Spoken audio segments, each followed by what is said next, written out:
Next up, we have to talk about the URC final. Unfortunately, Leinster versus the Bulls at Croke Park in Ireland, and that did not end well. Even I did not.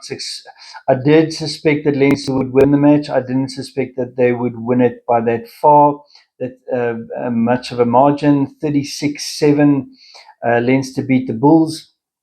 It was a complete and utter disappointment, I would say. I think for most South Africans, and especially for the Bull fans, since it just didn't seem like the Bulls team, and for whatever reason, I don't know, that they were fully prepared and ready to play the match. I think we are beyond the point where we can say, where we can blame traveling and things like that. We've had many years to sort out problems of that kind. Leinster was simply too good, and it's a problem for the South African teams going overseas, winning, and especially in finals. The tempo that Leinster played with and continue playing with remains a problem for South African teams. We have to remember that Leinster beat the Lions and the Stormers in the quarterfinals and semi-finals. So it wasn't just the Bulls. They thoroughly beat the South African sides leading up to winning the championship. Jamison Gibson Park, outstanding again.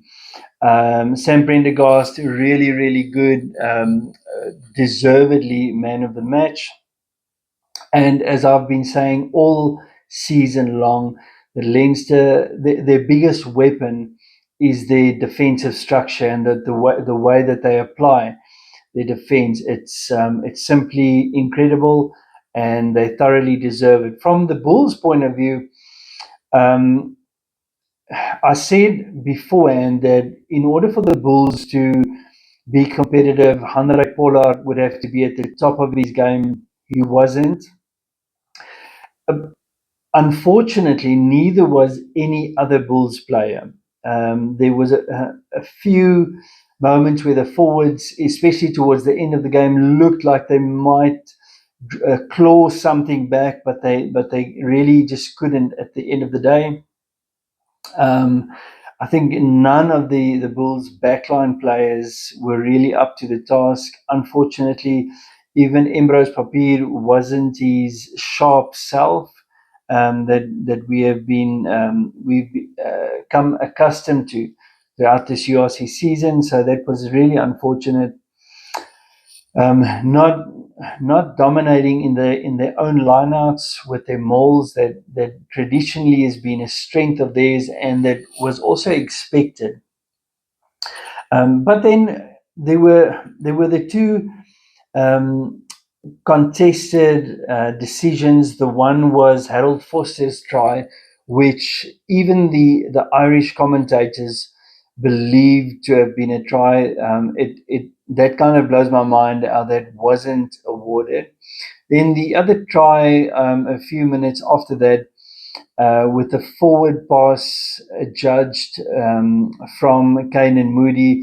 I do believe that the referees got that right. I don't think that those two tries would have made a difference in the end.